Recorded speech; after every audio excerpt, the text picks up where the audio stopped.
আজকে এমন এক জায়গায় আসলাম, পুরো ভিডিও না দেখে কেউ কমেন্ট করবেন না। সবার কাছে আমার একটাই অনুরোধ, পুরো ভিডিওটা দেখবেন। এটা হলো সাবেক আইনমন্ত্রী আনিসুল হক সাহেবের বাড়ি। এই বাড়ির পুরো ভিডিওটা আপনাদের মাঝে পাবলিশ করার চেষ্টা করব, সবাই আমার সাথে থাকুন।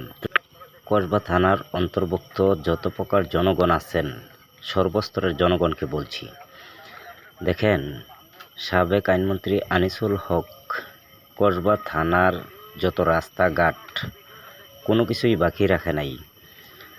এত উন্নয়ন করার বিনিময় কি আপনারা এটা দিতে পারলেন? আসলে এটা আমরা জনগণ কখনো কামনা করি নাই। তো বিশেষ করে রাজনীতির মাঠ একটা নিকৃষ্ট জাতের মাঠ। ভালো মানুষ রাজনীতিতে টিকে থাকাটা বড় একটা চ্যালেঞ্জ। তো বিশেষ করে এই বাড়িতে আমি হাজারবারও আসছি। তো ছাত্র আন্দোলনের পরে আজকে আসলাম। এই বাড়িটা যে বা যারা ভাঙচুর করলেন, জ্বালাই দিলেন, ফুরাই দিলেন, সব তছনছ করে দিলেন, সব মালামাল নিয়ে নিলেন, আপনারা ভাবছেন হয়তো আনিসুল হক আর কখনো নির্বাচন করবে না।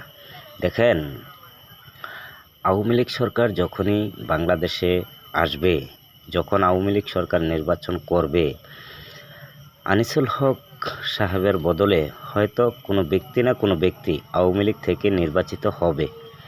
তখন কিন্তু আপনাদের বাড়িঘর ভাঙচুর করার জন্য এই আওয়ামী লীগ সংসদ সদস্য যেই হোক, আনিসুল হক হইলেও হোক কিংবা অন্য ব্যক্তি হইলেও হোক, যেই হোক, এই পাল্টা জবাব কিন্তু আপনাদেরকে দেবে।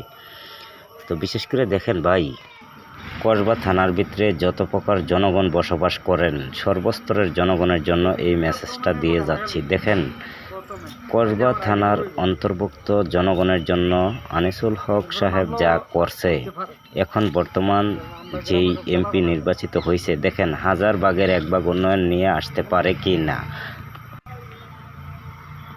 সাবেক আইনমন্ত্রী আনিসুল হক সাহেব এত উন্নয়ন করার পরেও কেন ওনার বাড়িঘরগুলো ভাঙচুর করলেন? কেন ওনার বাড়ির মালামাল নিয়ে নিলেন? কেন ওনার বাড়িঘর এত নিঃস্ব করে দেওয়ার চেষ্টা করলেন? আপনারা ভাবছেন পাল্টা জবাব পাবেন না? অবশ্যই পাল্টা জবাব দেওয়ার জন্য প্রস্তুত হয়ে বসে আছে